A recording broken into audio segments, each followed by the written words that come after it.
Better to keep you wanting more. Okay. Here we go.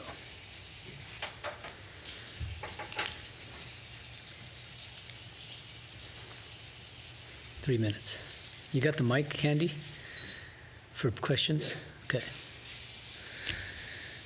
I liked it when you did the interactive class one time. I don't think it was on the gospel. When you went around and asked people to tell you what they thought about that. That was really great. Okay, we'll try to do a little of that. Just saying. Yeah. To teach people how to think for themselves, so it's helpful.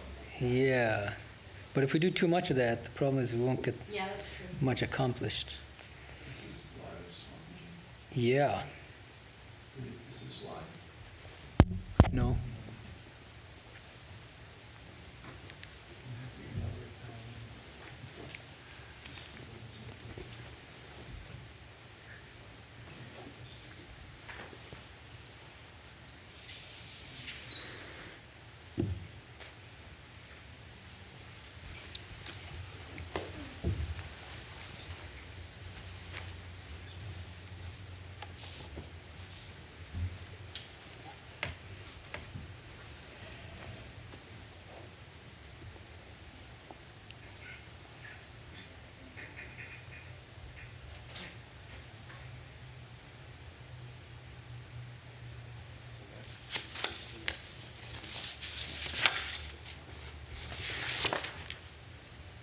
Swamiji, can you test again?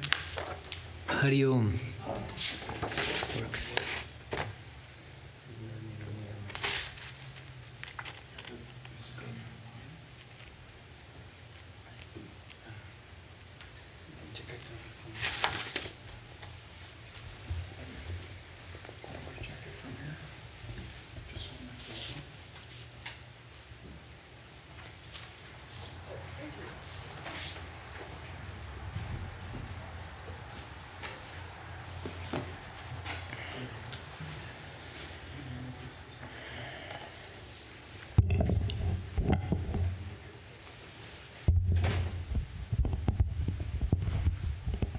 Are we good? Tell me when to start.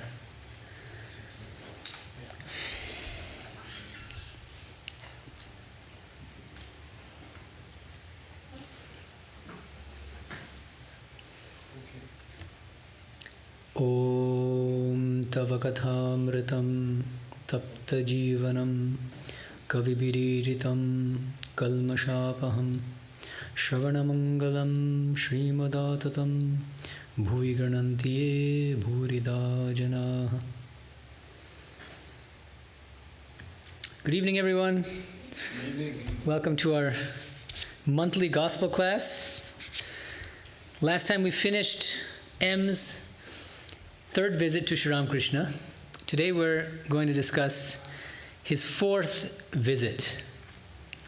And as usual, Nikhilanji omits the chapter heading. So this is actually a new chapter that we're starting today.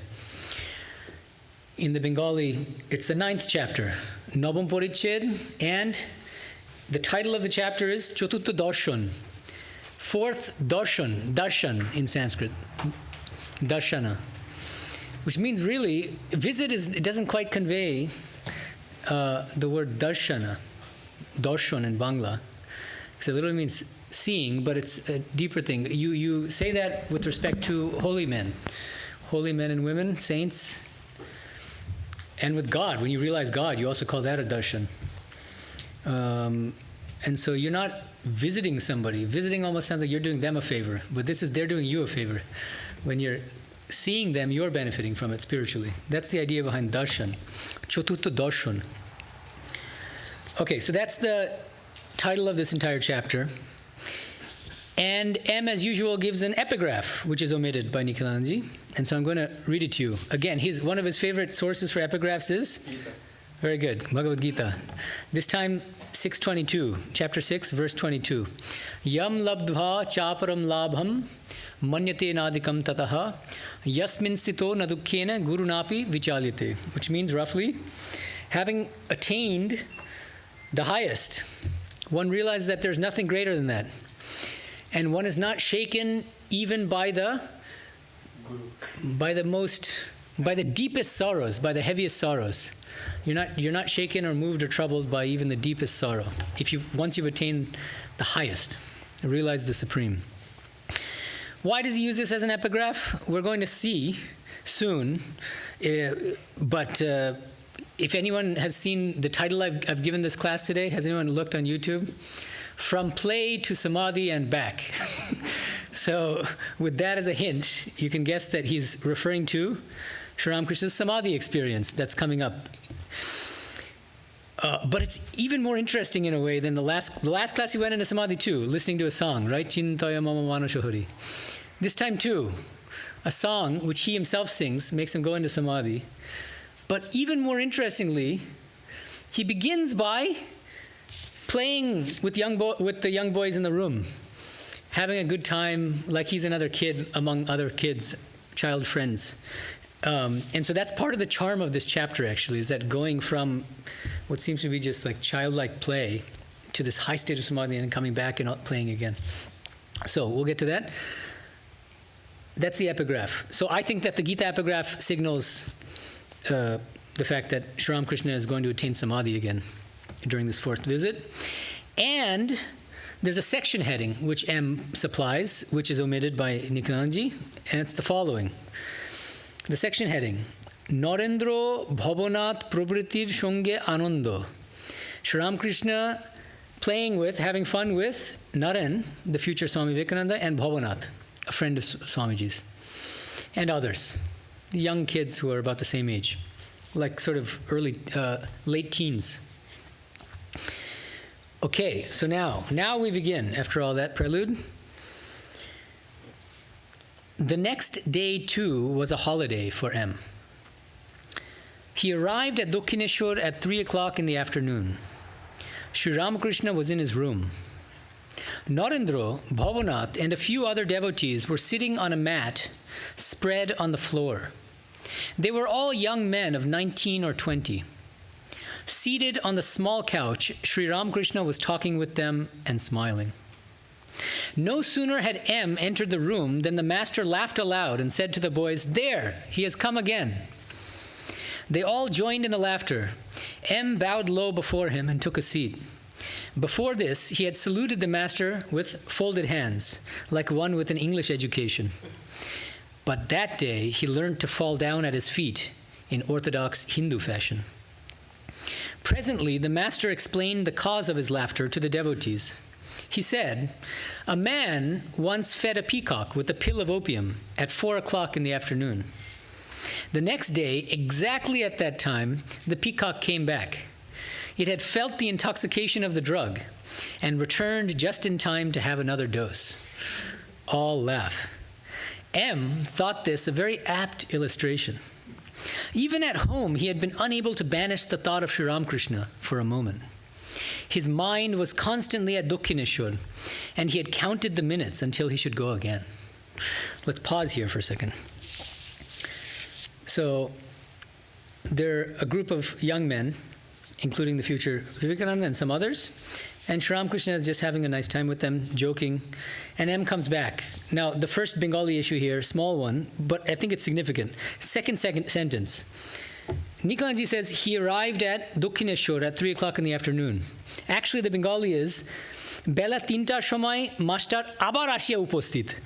Abar means again. He came again. The whole trope, the whole point of this whole first section is he comes back like a opium addicted peacock. So without that "came again," you really miss the theme of the opening section. So it's not just he arrived at Dakshineshwar. I would say he came back again to Dakshineshwar at 3 o'clock in the afternoon. He came back again. He came yesterday, now he's coming back again because he's a Ramakrishna addict. Okay, so that's the first little nuance I wanted to point out. And then the other very small detail when it comes to the pranams, At first, he does this, like one with an English education. And then Nikhilanji says, but that day he learned to fall down at his feet in Orthodox Hindu fashion. In Orthodox Hindu fashion is not in the original Bengali. He learned to fall down at his feet and do the standard Indian pranam. But anyway.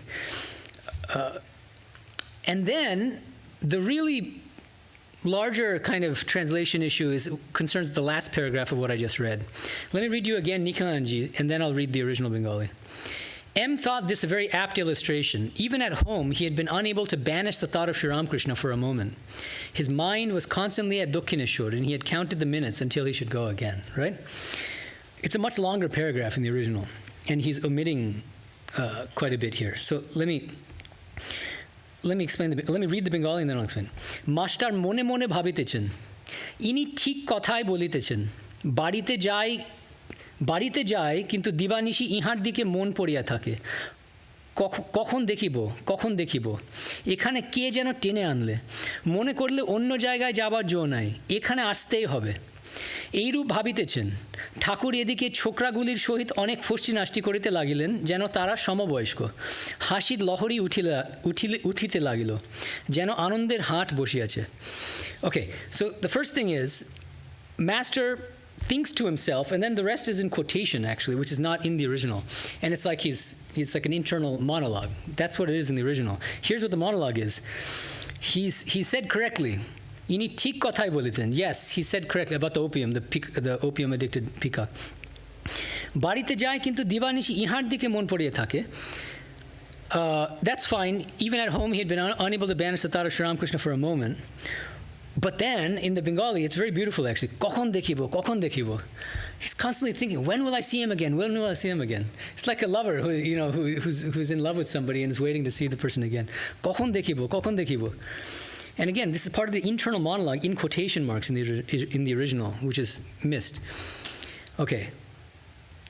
And then, whole sentence is omitted. Next sentence omitted from Nikhilanji. Ekhane ke jeno tene anle. It kind of means here in Dakshineshwar. Somebody in here is as if pulling me back by some kind of magnetic force. Mone korle onno jaygaay jabar jo nai. Ekhane astei hobe. And this is the last sentence of his internal monologue. Again, it's omitted completely by Nikhilanji. He said, even if I try to go somewhere else, I can't. I have to come back here to Dakshineshwar to see Sri Ramakrishna. Ekhane astei hobe. Something is, some divine force is pulling him back to Dakshineshwar, almost in spite of himself. And then, one small issue with regard to the very last bit. Okay, let me read the next little paragraph in English and then we'll discuss. In the meantime, the master was having great fun with the boys, treating them as if they were his most intimate friends. Peals of side-splitting laughter filled the room, as if it were a mart of joy. The whole thing was a revelation to M. He thought, quotes, "Didn't I see him only yesterday intoxicated with God? Wasn't he swimming then in the ocean of divine love, a sight I had never seen before? And today, the same person is behaving like an ordinary man. Wasn't it he who scolded me on the first day of my coming here? Didn't he admonish me, saying, 'And you are a man of knowledge'? Wasn't it he who said to me that God with form is as true as God without form? Didn't he tell me that God alone is real and all else illusory? Wasn't it he who advised me to live in the world unattached, like a maidservant in a rich man's house?" Here, there are a few translation issues, so I'm going to read the whole paragraph in Bengali. Okay. Master অবাক হইয়া এই অদ্ভুত চরিত্র দেখিতেছেন ভাবিতেছেন ইহারই কি পূর্বদিনে সমাধি ও অদৃষ্টপূর্ব Premananda দেখিয়াছিলাম I'm going to pause here. See, here Nikhilanji is saying, wasn't he swimming then yesterday in the ocean of divine love? That's the English. It's not quite that. He mentions two things. Ihari ki purbo dine. So didn't I see him yesterday? Samadhi o adrishto purbo premanando dekhiyachilam. Nikhilanji is omitting Samadhi, which I think is a very significant omission here. Didn't I see him in the state of Samadhi yesterday? And today, he's having fun, joking like he's a 5-year-old kid. O adrishto purbo premanando dekhiyachilam. And didn't I see him in a state of never seen unprecedented love intoxication, intoxicated with divine love. Didn't I see him in that state? So I think that the significant omission here is just samadhi, the word samadhi, which is important because he goes into samadhi again during his fourth visit, the fourth darshan. Okay. Then, the next thing I want to point to, actually a little before that, as if they were his most intimate friends is the English, but actually it's Shamoboishko, as if he was their same age. It's not just about being intimate friends, it's about this person, this was 82, right? So 82 means he was 46. 46, and he's playing with these 18, 19-year-old guys as if he's their age.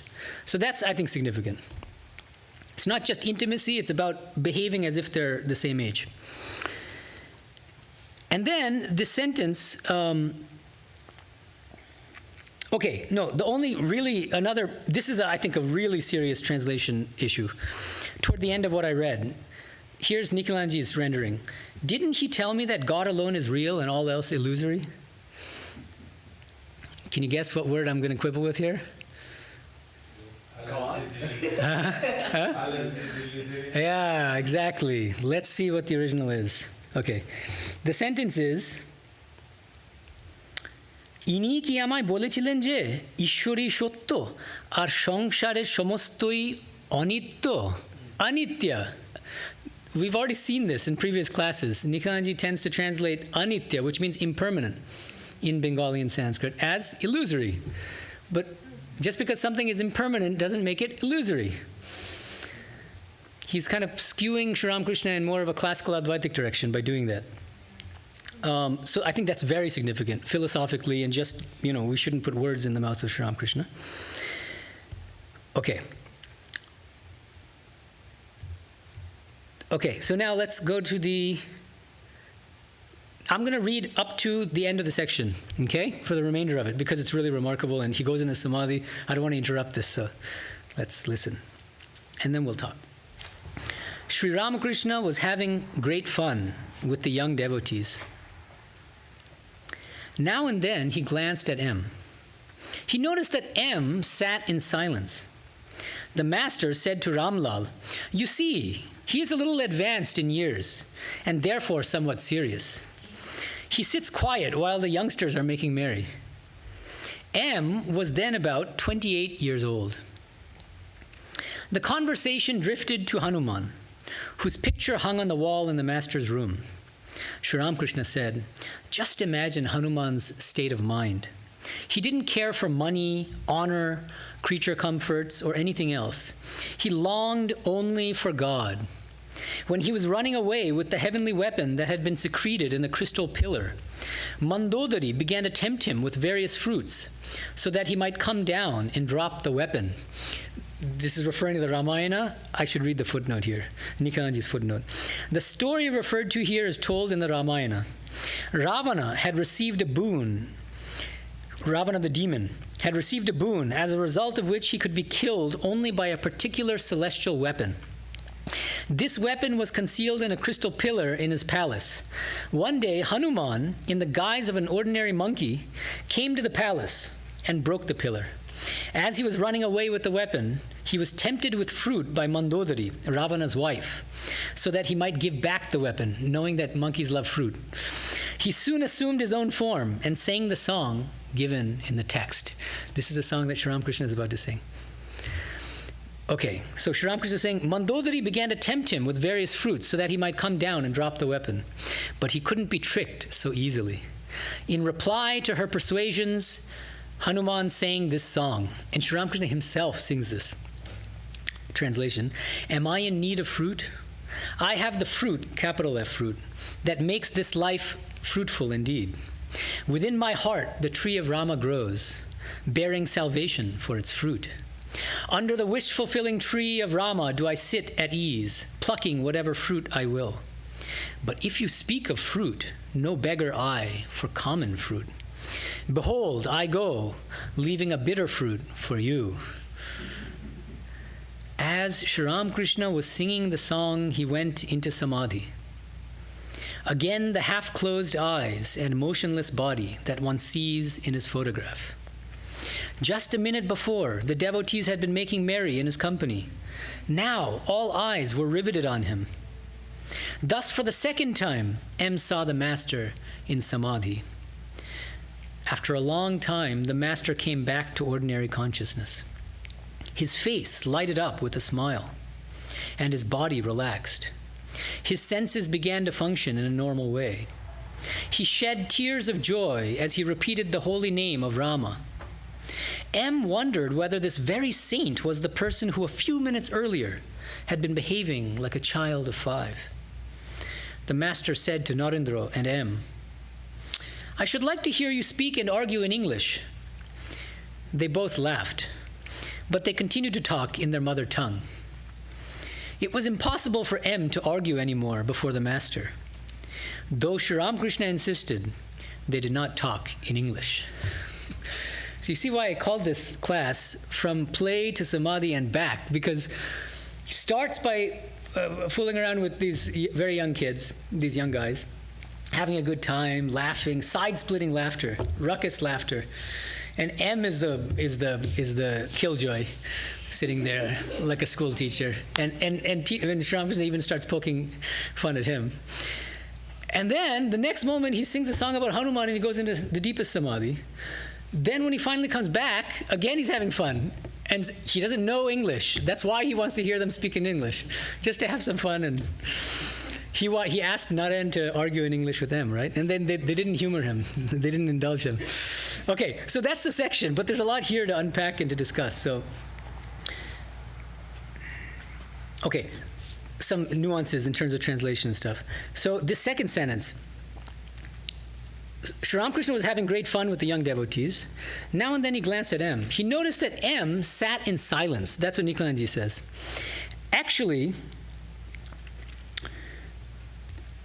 the sentence says, "Dekhilen tini abak hoiya boshiya achen." Abak. Avak in Sanskrit literally means silent. That's true, but there's another connotation actually in Bengali. Yeah, stunned into silence actually. Overawed, awed into silence. That's what's missed by just, it's not that he's sitting in silence, there's a reason for it. He's stunned in the silence. He's stunned because he saw him, the same person yesterday, in the deepest samadhi, teaching the highest teachings, and then now he's behaving like an ordinary kid. Okay. And then, this is a funny little discrepancy. M was then about 28 years old, says Nikhilanji. He wasn't 28, he was 27. And so the Bengali is, Mastarer boys tokon 27 bochor hoibe. 27. So that's a tiny little discrepancy. He was actually 27. Date of birth, July 14th, 1854, and this was March 1882, which means he's 27 going on 28, but not yet 28. And then Hanuman comes up. Here there's a little omission. The conversation drifted to Hanuman. Actually, kotha koite koite param bhakta Hanumaner kotha uthila. There's a description of who this Hanuman was. Param bhakta, the supreme devotee Hanuman. You see, and it's a very significant fact actually. These little things, I think that they're very evocative.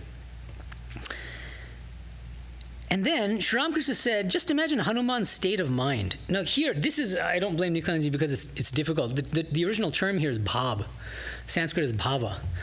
And this is an almost impossible term to translate into English. It has a connotation of state of mind, but it's more than that because mind is too intellectual. State of being, it's feeling. It has to do with feeling and attitude at the same time. Spiritual attitude, feeling, state of mind, all combined into one tiny little monosyllabic Sanskrit word, bhāb. And bhāb in Bangla and bhava in Sanskrit. Okay, so he's describing Hanuman's bhava. What is his bhava? He wants absolutely nothing but God. This is his bhava, his attitude. And now, the song. Let me read you the original song. Again, as usual, I'm not going to sing it. But this time, what did I do? For the benefit of those who want to hear the original song, I found a beautiful rendition of the song by a professional Bengali singer, and I put it in the YouTube description. And so you just click on it. Wait until the end of class, if you can. And you can listen to the original song with the original tune, and I listened to it. It's very beautiful, actually, the way he sings it. Okay. So here's the song. Oh, next section heading. So right before the song begins is M's second section heading, which is omitted from Nikhilanji's translation. The section heading is Gito, Sri Ramakrishna. No, I see. I'm always thinking of Sri Ramakrishna. That's right. It's actually Gito Sri Ram Kalpataru. I turned Rama into Ramakrishna. So Sri Ram Kalpataru. Kalpataru. Does anyone know what Kalpataru means? Wish-fulfilling tree. Ram Kalpataru means Ram is the wish-fulfilling tree, right? Because that word comes in the song. We're about to hear that. So let's hear the song. Āmār ki phaler abhāb. Peyechi je phal, janam shafal, mukkho phale brikho ram hridaye. Sri Ram kalpataru mule boshe roy. Jokhon je phal bancha, সেই ফল প্রাপ্ত হয়।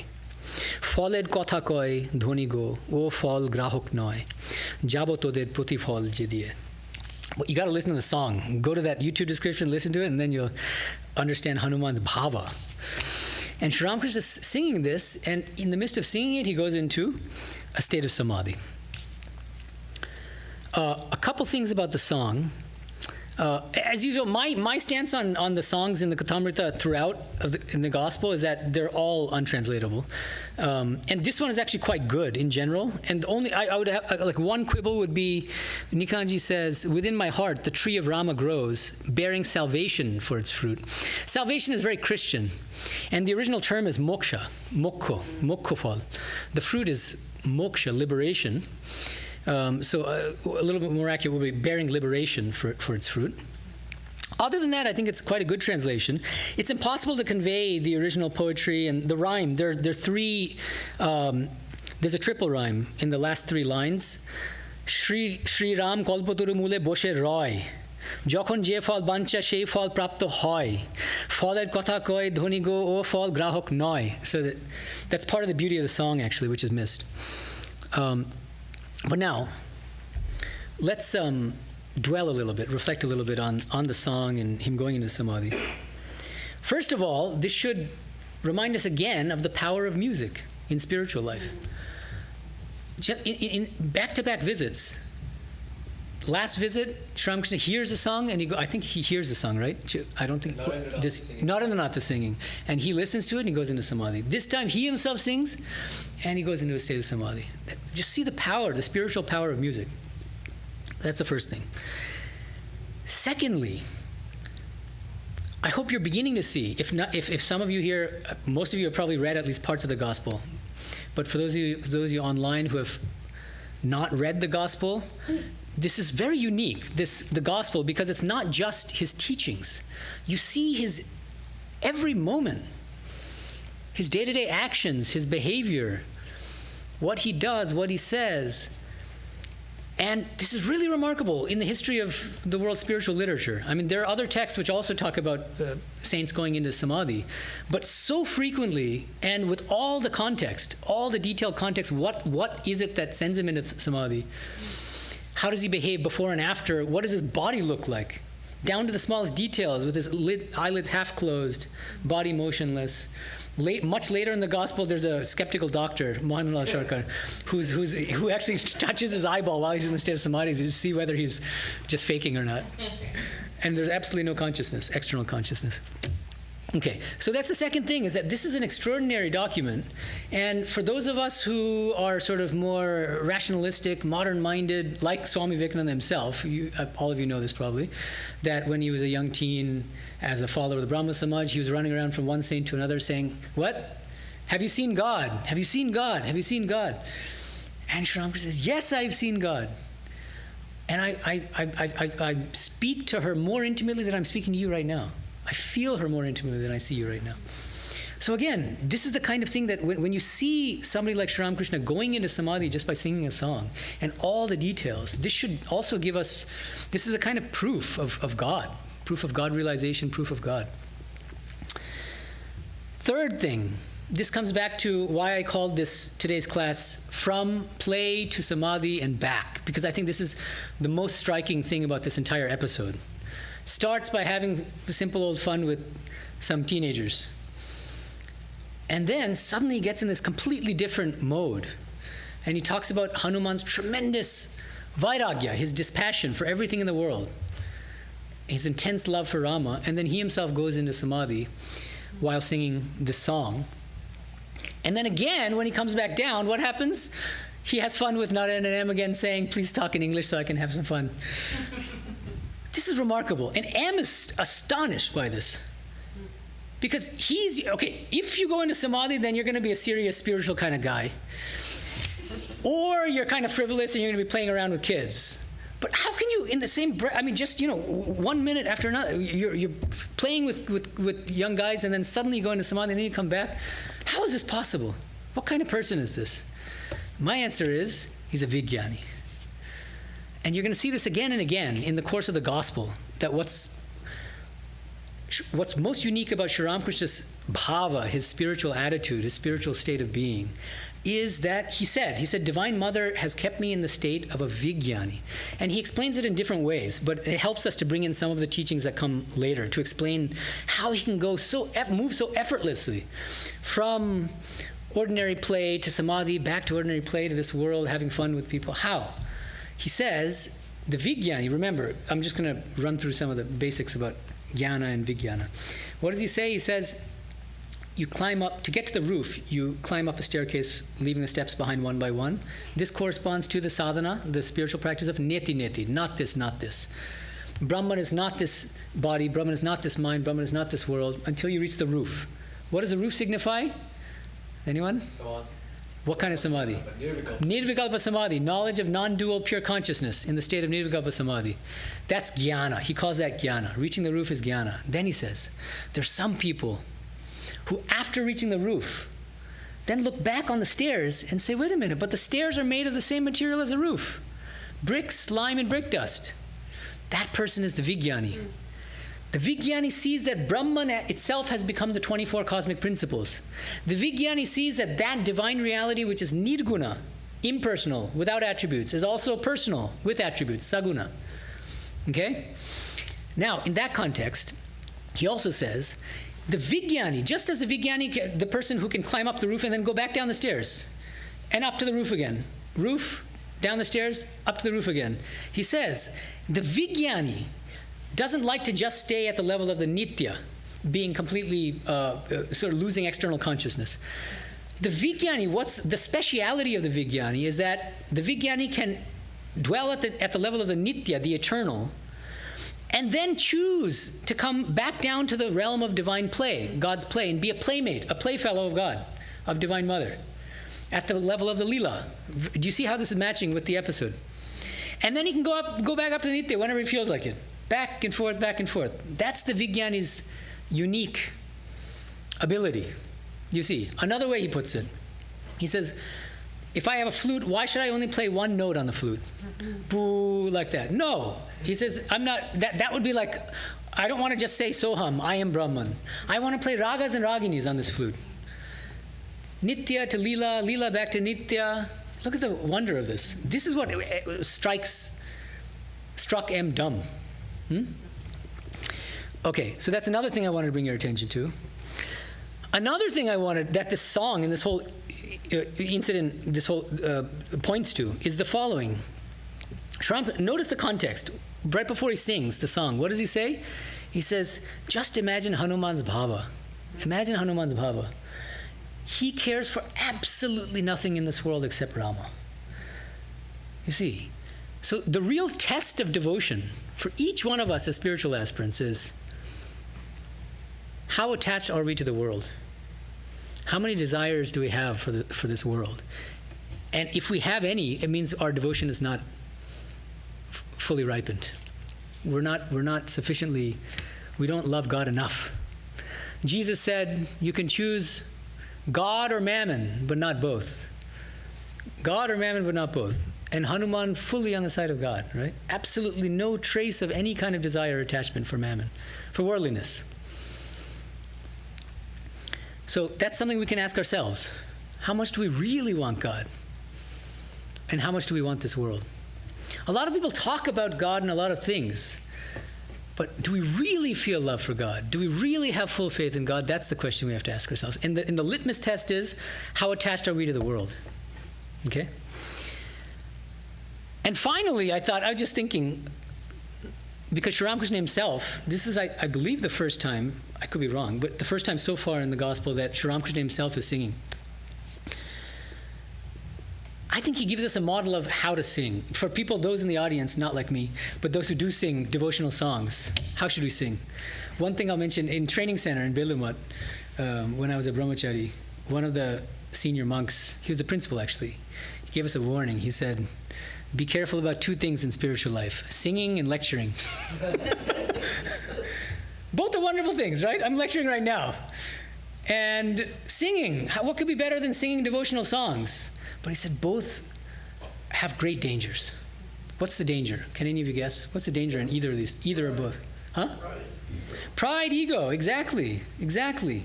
What's the attitude with which you're singing? What's the attitude with which you're teaching or lecturing? If the attitude of the lecturer is, I'm standing on a pedestal and showing you guys, what these things are about, talking down to you, I'm in a position of spiritual superiority, then you're gone. Your spiritual life is done. You become another guru in this world that's already teeming with gurus. There's a saying, everybody wants to be a guru, nobody wants to be a disciple. So that's with lecturing. What about singing? Great danger of name and fame. The moment you sing in front of an audience, there's a tremendous danger of getting caught up in this desire for name and fame. The moment you sing a song, even if you sing it with bhava, afterwards somebody will come up, maybe with tears in their eyes, oh, you sang that song so beautifully. You have to be very careful that that kind of praise doesn't go to your head. Or that you don't crave that kind of praise. If somebody doesn't say anything, you might be saying, wait, did I do something? Did I not sing well? What's going on? So, Sri Ramakrishna, I believe it was Sri Ramakrishna himself who said, when you sing, think as if you're singing only for God alone. Even if it's a room full of thousands of people, sing only for God. That's the way to avoid ego when you're singing. And in the beginning, it's probably better not to sing in front of anybody at all. Sing literally just for God by being in your room. Jesus said when you pray, go to your room, shut the door behind you, and pray to God who is in secret. And Sri Ramakrishna will say the same thing about the sattvic bhakta as opposed to the rajasika bhakta. The rajasika bhakta is one who wears a really gaudy japamala, this beads strewn with gems to attract attention, and wearing religious garb, and then praying very loudly in front of a crowd of people to say, are you looking at me? I'm very pious. And then the sattvika bhakta, he says by contrast, is one who in the middle of the night, inside his or her mosquito net, because they use mosquito nets in India, lots of mosquitoes, doing spiritual practice all night. Wakes up late because obviously he's barely slept. People might say, oh, what a lazy bum. He just sleeps all day. And nobody will know that he was doing spiritual practice all night. Sattvic. So in the same way, there's a sattvika way of singing, there's a sattvika way of lecturing, and there's a rajasika way of singing, which is desire for name and fame. Look at how great a singer I am. And there's a rajasika way of lecturing, which is full of ego. I mean, some of you probably are aware of some lecturers who puffed up with pride, and you can tell, right? Okay, so these are some of the lessons I think that we can learn from this song. And let me just now mention a few Bengali points, and then I'll open it up to questions. Okay, there's crying. Crying is a big theme in the gospel, throughout the gospel. Sri Ramakrishna cries, other people cry. And there are different ways of crying. There are spiritual tears and there are worldly tears. We all know that. And here, Nikhilanji writes, he shed, meaning Sri Ramakrishna shed tears of joy as he repeated the holy name of Rama. And I want to mention actually before I get there, the third section heading. So right after the song, now you know why that section heading is Gito, which means song, and then Sri Rama Kolputuru, that's the name of the song. Rama, the wish-fulfilling tree. Right after the song, M starts a new section heading, the third section heading of the section. What is it? Samadhi Mundire. Just like in the third visit that we talked about last month, Samadhi Mundire, this very evocative metaphor. Mundir, we're sitting in a mundir now. in a temple. Samadhi mondire.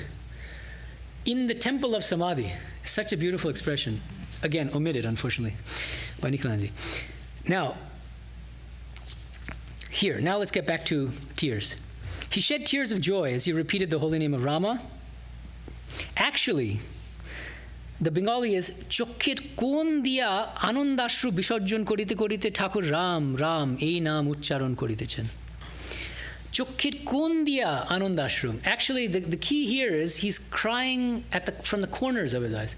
He shed tears of joy. Could mean that he's really weeping up a storm, But it's a very subtle. There's subtle tears coming from the corners of his eyes. The other thing is, does anyone know that his teachings about the crying from the different corners of the eyes? What's his teaching? Sri Ramakrishna? Yeah, you're worldly crying. Exactly. Yeah, he says in one of his teachings, this is actually, as far as I'm aware, not in the gospel, but it's elsewhere. At least I remember reading it elsewhere. He says that if tears come out from the inner corners of the eyes, those are worldly tears. What are worldly tears? Crying for worldly things, because some worldly attachment has left you or whatever. And if you cry from the outer corners of your eyes, of your eyes, that would be really weird. If you cry from the outer corners of your eyes, those are spiritual tears. And some people say, well, I don't really see that. I've seen it myself. Well, it makes sense if you're smiling. If you're tears of joy, you're probably your cheeks. Oh, because that's interesting. Way. And when you're upset, your cheeks are down. That's clever. I've never thought of that. It's like just an anatomy. No, I get that. Yeah. Thanks. Yeah, but the thing is, the thing that complicates that explanation is that one can also have tremendous worldly joy and cry out of sheer joy, but it could be worldly joy rather than spiritual joy. There can't be worldly joy. Of course there can be. That's worldly joy. You get the job you've been wanting for 10 years, and you jump up. About that? Why can't you cry for that? Sure. You've cried for worldly joy? I may not have, but I'm sure some people have. Okay. If you get like $1 million on the stock market one day, you're not going to cry for joy. Some people will. So are you still going to go inner corners or outer corners? I think Sri Ramakrishna's claim is even those tears are going to be inner corner, even when you're smiling. So that's all I'm saying. All right. Let's practice. Okay. Yeah. All right. And so that's as far as crying goes. And then I wanted to point this out because right at the very end, Nikhilanji omits 2 whole sentences. Let me read again Nikhilanji, and then I'll read the original Bengali. So this is the last paragraph of this section, and we're stopping here. The master said to Narendra and M, "I should like to hear you speak and argue in English." They both laughed. But they continued to talk in their mother tongue, meaning Bengali. It was impossible for M to argue anymore before the master. Here, at this very point, there are 2 sentences in the original Bengali omitted. Then, the last sentence, though Sri Ramakrishna insisted, they did not talk in English. Now let's listen to the Bengali. Master o Narendra, ubhaye ei kotha shuniya hasitechen. Oh, sorry, before that. Sri Ramakrishna is telling them, মাস্টারকে ও নরেন্দ্রকে সম্বোধন করিয়া বলিলেন, তোমরা দুজনে ইংরেজিতে কথা কও ও বিচার করো, আমি শুনবো। মাস্টার ও নরেন্দ্র উভয়ে এই কথা শুনিয়া হাসিতেছেন. They start laughing when Sri Ramakrishna asked them to speak in English and to argue in English. দুজনে কিছু কিছু আলাপ করিতে লাগিলেন, কিন্তু বাংলাতে, in Bengali. They start speaking in Bengali, even though Sri Ramakrishna wants them to speak in English. ঠাকুরের সামনে মাস্টারের বিচার আর সম্ভব নয়. M is no longer able to reason in front of Sri Ramakrishna because of the previous visits where Sri Ramakrishna puts him in his place and scolds him pretty severely 3 times. And then M, because he was spiritually evolved, he learned just right from that first visit to be humble. And for the rest of the gospel, he barely opens his mouth. He's just completely humbled. Then, here are the 2 sentences which are omitted from Nikhilanji's translation. তাহার তর্কের ঘর ঠাকুরের কৃপায় একরকম বন্ধ. তাহার তর্কের ঘর ঠাকুরের কৃপায় একরকম বন্ধ. He was a highly educated person, I think 3 master's degrees, something like that. School teacher, professor. And so tarka, argumentation was his bread and butter, reasoning, argumentation.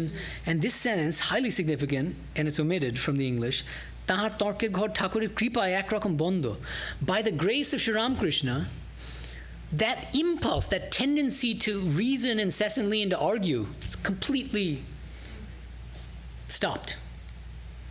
I think it's a significant sentence. Next sentence, again, not in the translation. Ar ki rupe torko bichar koriben. And this is it's just a question. Ar ki rupe torko bichar koriben. What is there to reason about?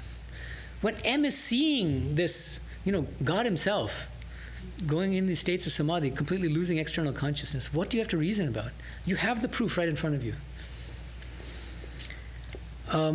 Okay, so these are the points I wanted to raise, and so now let's hear from you. Any questions? Yeah, so give the mic to Nishant. You just mentioned you were seeing someone crying from the corners of their eyes. So When did I say that? just now you said I've seen it. Oh, no, I felt it myself. Ah, okay. Yeah. I was going to ask you if you have any stories of like your experiences of people in ecstasy. In like, ecstasy? Like M seeing Sri Ramakrishna, something similar. Even if they were in ecstasy, I'm not sure that I have the wherewithal to know whether they're in ecstasy or whether they're faking. There are a lot of fakes out there these days. But if you want to share one briefly. I don't trust myself, and I don't trust my judgment. That's my, let's ourselves try to go into ecstasy rather than, yeah. Anyone else? Questions?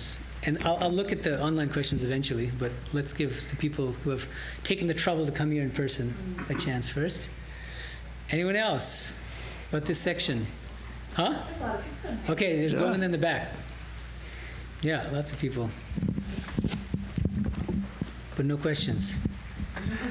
Thank you, Swami. What is there to reason about? Yeah, Govinda, start reasoning. Yeah, well, that's a good point, but let's reason a little bit also. Yes, please. So, as you know, I struggle a little bit with the jnana and samadhi difference. If you struggle with those two things, that's a very high state. You're struggling with all sorts of mundane things, and you're struggling with jnana and samadhi. I envy you. Anyway, please continue.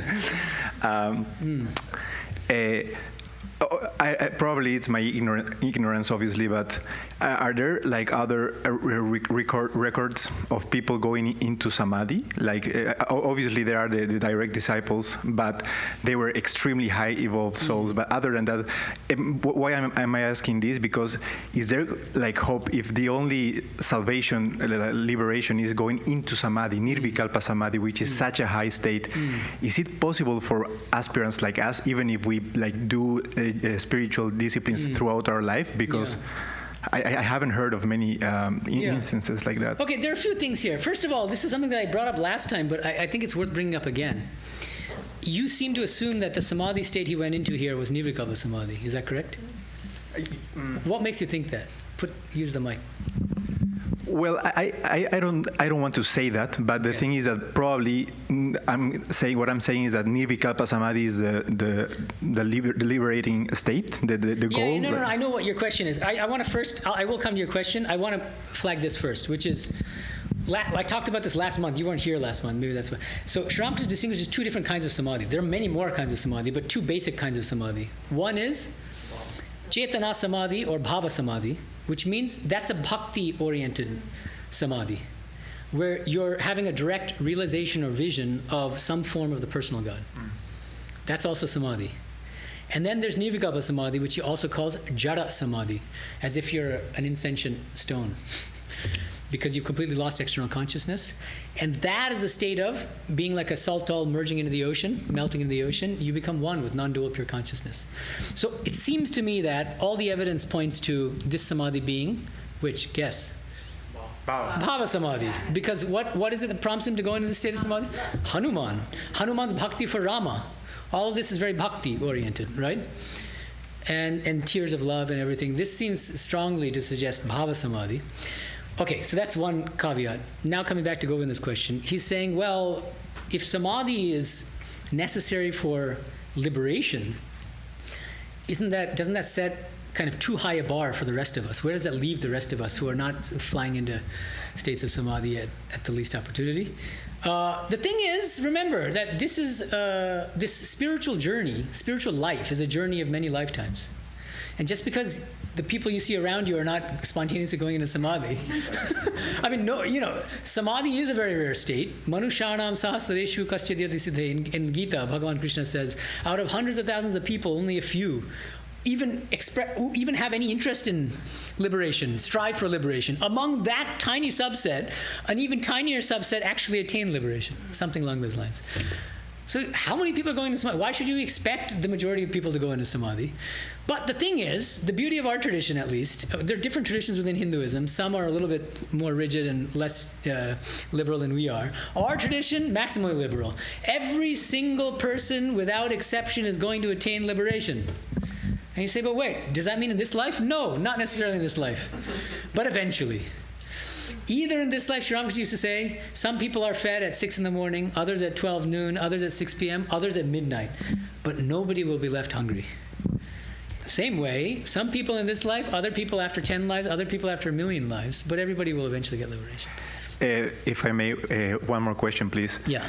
How would you reconcile the samadhi state, either the bhava samadhi or nirvikalpa samadhi, with the mahavākyas like tattvamasi and aham brahmasmi? Let's say tattvamasi. How, like, that thou art, you are that, but in the nirvikalpa or savikalpa state, you have to, you're sort of like become, like you transform into a different state. So I struggle with that a little bit. Like, I don't necessarily see the problem. I mean, if we're just talking about nirvikalpa samadhi, which is the Advaitic state, the Mahavakya is telling you that you are Brahman. And then nirvikalpa samadhi is a state in which you are Brahman. So what exactly is the problem? okay. That's how I see it, right? Thank you. Yeah, thank you. Yes, could you bring the mic over there? Thank you.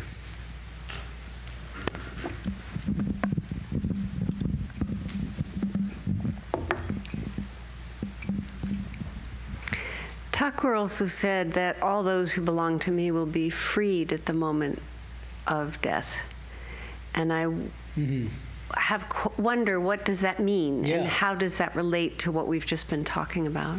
Yeah, that's a great question. The thing is, does anyone know the original Bengali of that exact statement?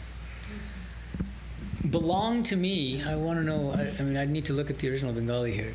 Because the thing is, Christ said what? Knock and the door shall be open. And I remember when I was a young, impetuous teen, and I was debating with my Christian friends, saying, I'm knocking, but I'm not getting, but I wasn't knocking. Now I realize I was not. What does knocking mean? It's no joke, knocking. Really knocking. Longing. And so, yeah, longing. Longing for God like you long for breath when your guru is dunking your head underwater and you're panting for breath. How many of us can really say that we long for God in that way? Likewise, what does it really take to belong to Sri Ramakrishna? That's the question. Does it mean wearing this and being a monk of the order? No. Does it mean reading the gospel every day? No. But that inner longing, all these things are helps. But all of that, the purpose of it is to develop this intense longing for Sri Ramakrishna. If you have that longing, then I think liberation is guaranteed, certainly. Yeah. Anyone else before I check online? Yeah. Hannah. Mike first, please. Thakur also would look at people and say, like, based on their features, like, talk about their spiritual qualities or lack thereof. And it sort of gives off this impression of maybe some people are like marked from birth, whether or not they will live a spiritual life or reach any attainment. But I resist that. Do you have any ideas about that? Okay, so this is interesting. I mean, there's this big issue. We'll find again and again in the gospel that Sri Ramakrishna engages in, I think it's called physiognomy, which is this kind of pseudoscience of reading off spiritual qualities and ethical qualities of character on the basis of physical attributes of another person. I'm saying pseudoscience not with respect to him. I'm saying it with respect, I mean, in like, I think 18th century, 19th century, this is like becoming a big thing. And then it was later debunked. I don't want to say fully debunked. And in fact, I mean, there are some, like Schopenhauer and Kant and these other people, you can tell certain things from the face. And I think that's pretty uncontroversial, actually. But Sri Ramakrishna will do things like weigh a person's forearm. So he weighs one of his disciples' forearms and he says, there's still a little bit of crookedness left in you. But it'll go away by the grace of God. And like stuff like that. And I'm wondering, like, how can this be possible? But that's because he had siddhis, even though he didn't pray for siddhis. Siddhi means spiritual powers, psychic powers. Or that's one explanation. I mean, there are different ways of thinking about this. One way is he had insight into the very recesses of every human being that he would encounter. And for him, even signs of the external body could indicate inner states. But that can't be generalized. I mean, the reason, that pseudoscience from the 18th century and whatever is more about any Tom, Dick, or Harry after learning, like, oh, this attribute means this spiritual or inner quality. This attribute means this. And just you read it like a textbook and it's not like that. It's much more subtle, and it takes somebody like Sri Ramakrishna who has these psychic powers to be able to glean internal attributes of character on the basis of physical characteristics. So that's one part of the answer. But then you raise this really interesting question about something like predestination, right? I mean, because if we're born with certain features, some people are born cross-eyed. Sri Ramakrishna did not say the most flattering things about people who are cross-eyed.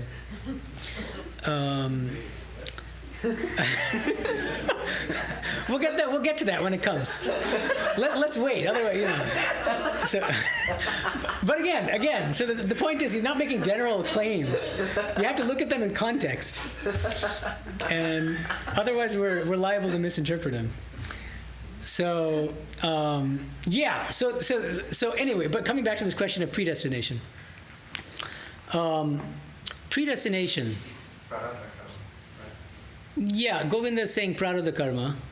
Yeah, I mean, of course, we have certain physical attributes and mental and character attributes on the basis of our prarabdha karma, which is the karma that we've accrued because of what we've done in our past lives. That's certainly true. And so, to a certain extent, there's actually really interesting work done by Ian Stevenson on birthmarks and birth defects in people who claim to have memories of their past life. And it's really interesting. This is not directly related, but it's linked to this prarabdha karma issue. So he gives an example of somebody who's like killed, like shot. And in their next, in the next birth, they have like more than a birthmark, like something that right in that area, and where it's like a larger wound, or not wound, but mark on the front of the chest, and the back it's smaller because that's the way the bullet works. And so it's very interesting. There are things like this, which are further empirical evidence for rebirth, actually. So these are people who themselves say, I was person X in my previous life, this is how I died. And then this is further corroborating evidence that there are birthmarks that actually correspond to the site of the injury or the wound. And so karma does, I think, play an important role in partly answering the question, which is that nothing is by chance. And so the physical attributes we're born with are themselves karmically conditioned. And we can change our karma by changing our present behavior, by modifying our current behavior. Does that make sense? Okay. Yeah, we have a question in the back.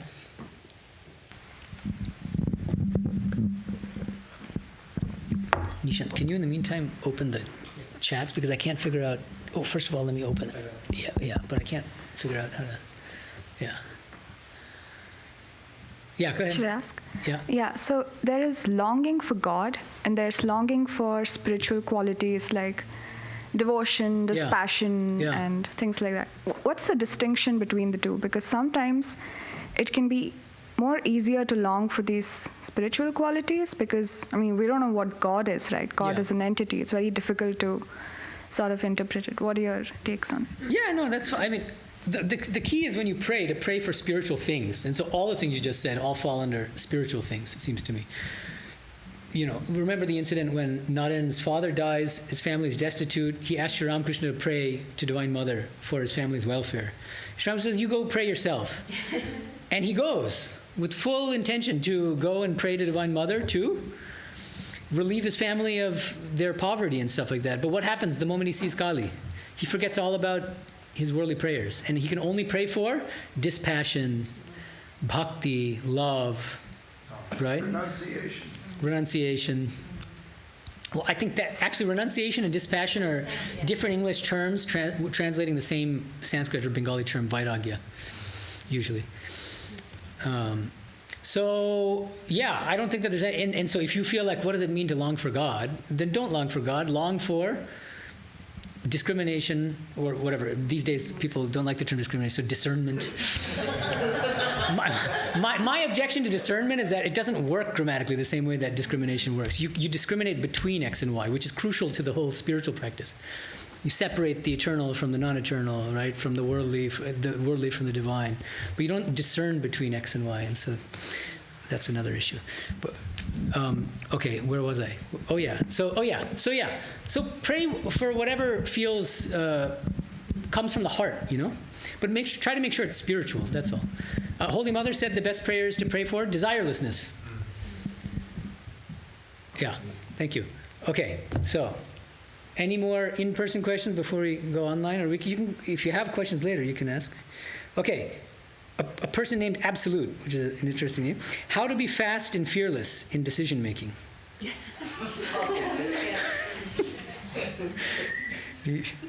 Okay. Okay, maybe, yeah, right. Okay, let me do some vetting first. Okay. Okay.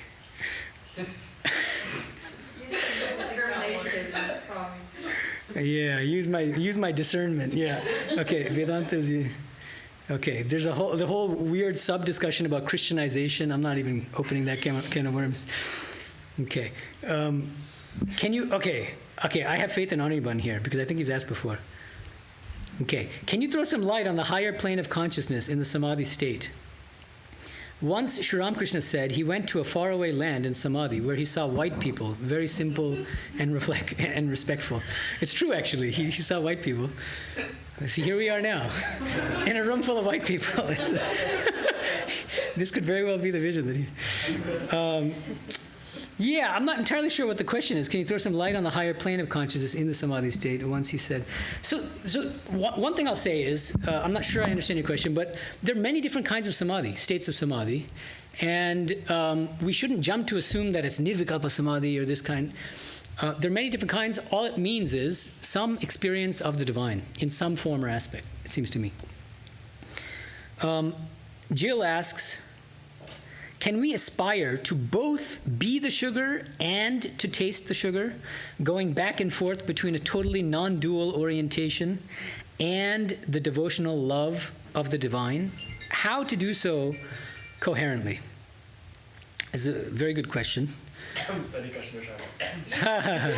So the Kashmir Shaivite in the audience is telling Jill to study Kashmir Shaivism. The Ramakrishnaite in me says, read, if you haven't already, read the whole gospel.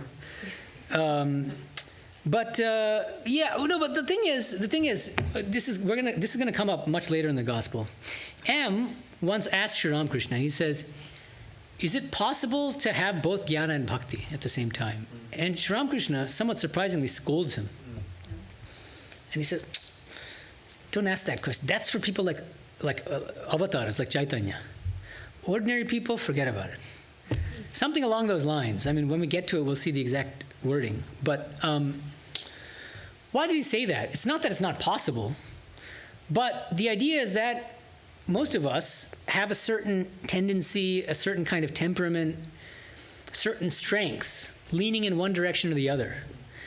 And if we try to do two things at once, try to be a hero, we might spread ourselves too thin, and we might not make progress in either path. Something like that. I mean, that's the best that I can come up with.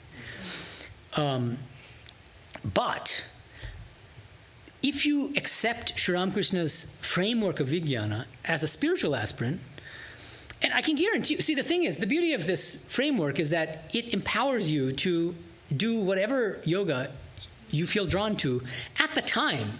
It might be that in the course of like a 60-year period of spiritual practice, you might start with tremendous devotion to karma yoga, and you're rushing headlong into selfless service.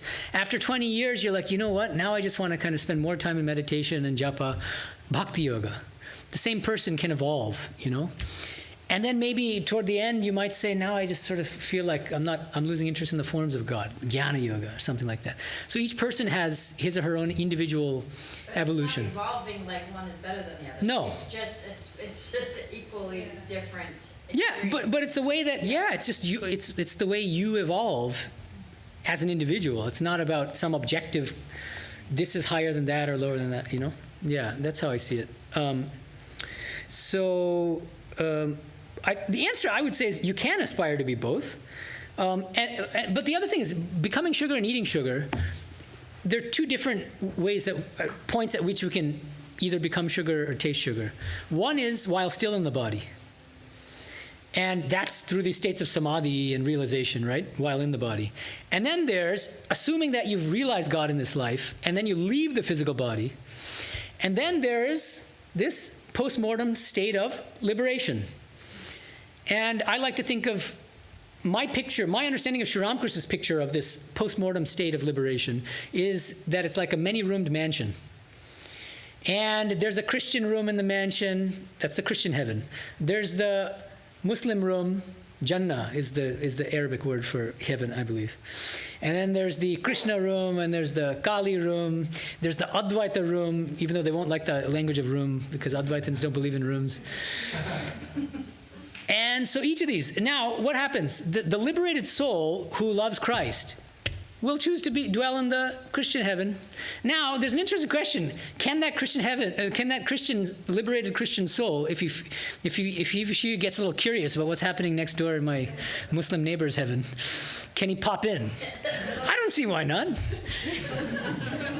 And just like you can go from one room, you're in the temple now, but you're going to be walking out soon, right? Don't leave too soon. Yeah. And so in terms of the post-mortem state of liberation, I think that there's much more mobility. And it might be, because this is all speculation, but it might be that by God's grace, even if you're a tremendous bhakta of Krishna or something, God will say, now you need a good heavy dose of Advaita, you know? And then God will plunge you into this Advaitic state for some time, and then at some point he might restore your individuality again and pull you back into your Christian heaven or your Krishna or your Ramakrishna loka, whatever it is.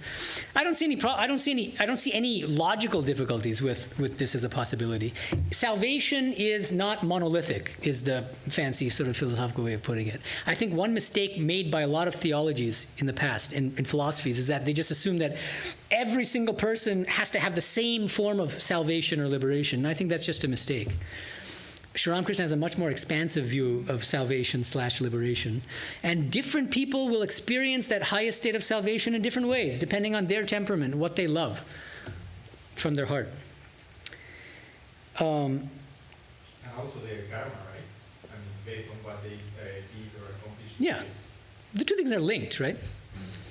Yeah. Karma is linked to what you love. And Kalpana Chakraborty says, How would you explain when hundreds and thousands of people die in war and natural disasters?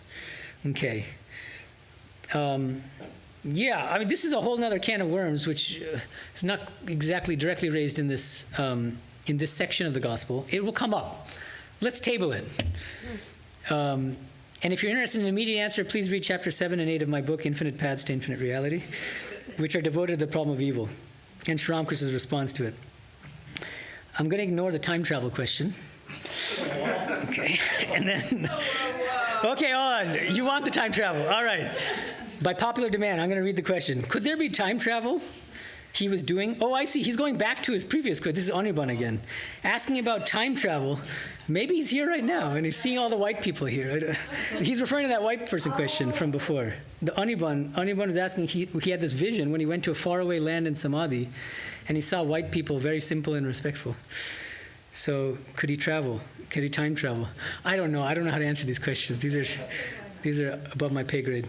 He had visions of like Sita being kidnapped by Ravana. He's in the past, so he had like vision from different types of experience of time, right? Okay, yeah. But it doesn't mean that he has to travel through time. Yeah. He could just be looking into the future or looking back into the past. Mm-hmm. So I think that's more plausible than time travel. We don't have to posit the time travel in order to account for these samadhi experiences. Just a construct. What is? It's time? Time is just a construct. Isn't it? It depends on the paradigm we're talking about. Okay. And, you know much more. well, I don't know. So yeah, so is time a construct? It really, I think it depends on the framework, and subjective idealists and Kant will say that something along the lines that it's a construct. I think that Sri Ramakrishna would say something like it's part of God's Leela. Mm-hmm. It's built into the structure of God's Leela, which is real. Mm-hmm. Leela meaning divine play. Mm-hmm. So I wouldn't say it's a construct from the standpoint of Sri Ramakrishna. Okay. Andrew asks, are there Hindu religions or paths that would be categorized under Karma Yoga? Okay. I think that some traditions within Hinduism strongly emphasize Karma Yoga, but usually Karma Yoga and Bhakti Yoga are inseparable in most Hindu traditions. You'll see in the Gita, when it teaches Karma Yoga, in the same breath it's saying, offer whatever work you're doing to God. Offer the fruits of your actions to God. That's Bhakti at the same time that it's Karma Yoga. And so I would say that many Hindu traditions equally emphasize Karma Yoga and Bhakti Yoga. And they're kind of a joint deal. You can't have one without the other many times. And then on the other hand, think about Bhakti practices. Singing kirtan, doing japa, aren't these actions? Mental action is still action, just as much as bodily action is. And in that case, isn't that also Karma Yoga? So I personally feel that Karma Yoga and Bhakti Yoga are not so easily separable. Jainism. What? What about Jainism? Oh, they have Karma Yoga, but obviously not Bhakti Yoga in that sense. But they have Bhakti toward gurus, certainly, and toward the jinnas. So there's always a Bhakti, even in Buddhism, where there's apparently no God. But then you go to East Asia, and you'll find temples devoted to Buddha and many different kinds of Buddha, and then his disciples and this and that. And so yeah, it feels very much like a Hindu temple when you go to some of these places in Japan. I went to Japan and other places, and so there's like a kind of like there's an ineradicable element of bhakti in most traditions, even in traditions which don't believe in a god, which is I find quite striking. Look at we're in Hollywood, for goodness sakes. Look at our worship of celebrities and the Walk of Fame, and that's worship. That's also bhakti. It's just bhakti directed towards celebrities rather than toward God. Okay. Vagabond Soul asks, I had an insight recently that seva, service, makes one eligible for devotion because it is a practice in putting someone else above oneself, thus an antidote against selfishness. Thoughts? Again, it depends on the paradigm. And again, this whole idea of eligibility requirements brings in this language of higher and lower. And I think Sri Ramakrishna generally avoided that kind of language for good reason. I think he felt that there have been enough centuries of dispute about which yoga is higher than the other. Which yoga do you have to practice before you're eligible to practice the highest yoga? In the case of Shankara, the highest yoga is the yoga of knowledge. And then you have to practice bhakti yoga and karma yoga to be eligible to practice that higher practice. Ramanuja turns the tables on Shankara and says, no, you have to practice karma yoga and jnana yoga to be eligible to practice the highest practice of bhakti yoga. And these games have been going on for centuries. And Sri Ramakrishna says, enough is enough. And you can't universalize about these things. We were talking earlier about personal evolution. Where am I now? Where do I stand now? What will most benefit me now as I stand? That's the question we should be asking as spiritual aspirants. Not generically, what is the best yoga for everybody in the history of time, which is just not even, it seems wildly unrealistic to ask a question that way. But what's best for me now in 2023? And that same practice may not be what's best for me in 2046. Ramakrishna even... Do you want to give her the mic and then we can, so that other people can hear? 1 second. Thank you.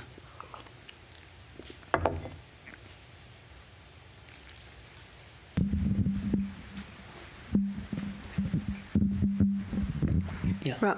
Ramakrishna very much supports that idea because he gave different teachings to the different devotees, and he even seemed to change his very nature, his very being, with different high-level devotees. Yeah, supports what idea? What'd you say? The idea that there's no right or prime or best teaching. It's whatever Absolutely. is your own. I mean, that was his very essence. And so if you try to force him into some kind of one of those traditional frameworks of higher and lower, I think that you're bound to fail. That's my impression. You're going to end up text torturing the gospel and his own teachings and putting words into his mouth.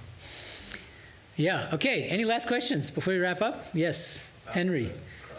Hold on, give it. Oh boy. Oh no. You said something about Ramakrishna and not liking cross-eyed people or something? No, not liking cross-eyed. No, but you'll find, when we get to it, we'll get to, there are certain places in the gospel where he notices a physical feature and then reads off a spiritual attribute on its basis. It's not liking, it's the propensity for God and spiritual path. Yeah, spiritual qualities. He doesn't say like. No, but the thing, yeah, I mean, that's right. But I also would add that I think it's an open question whether he's making really blanket statements. It might seem as if he is, but that's why I'm saying let's wait until we actually get to one of those statements and see the exact wording. And then we can talk about it. I'm inclined to think that he's not making blanket statements, but that when he sees somebody with a certain physical attribute, he can read an inner spiritual quality on that basis, but that won't support universalizations. That's my inclination, but let's table that until we get to it. Yeah, thank you. Any other questions? No? Okay. Thank you. Thanks for all the questions. See you next month. And I've got a class on Vivekananda's part 2 of Vivekananda's What is Hindu Dharma next Thursday, I believe. Om Shanti Shanti Shanti Harihi Om Tat Sat Sri Ramakrishna Arpanamastu.